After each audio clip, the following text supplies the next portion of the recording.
we've had a very good response to certain developments from markets like Brazil, where Volkswagen has showcased glimpses of a new SUV called Nivus.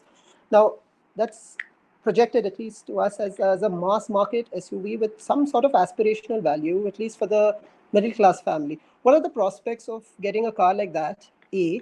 And B, what are the similarities, if any, that you see between the Latin American market and the Indian market? Because there is an assumption that buying sensibilities are similar in both regions. Yeah, perhaps I start with the similarities and then come to the actual product plans.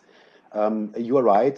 Clearly, it's defined by the purchase power, which is lower in a country like Brazil. Brazil is also a BRIC country like India is, and they are also kind of fighting with the same problems what India is fighting with. Yeah, it's a lot of similarities you can see in these two markets. What are major differences is the way of, let's say, using diesel technology. So India is, together with Europe, most likely the last market where we have diesel technology majorly available. In South America, you see more biofuels, ethanol solutions in the market, and obviously the petrol is a predominant combustion engine there. So that is a kind of a difference. But also when it comes to the body styles, you have somehow the same. It very much moved into SUV too. Now coming to the actual product plans, what you were mentioning, the Nisos is more a CUV, a cross utility vehicle. It's a mixture between an SUV and a classical polo hatch. I don't believe, and if you look into the Indian countryside industry, that CUVs is at the moment the pushing factor in India.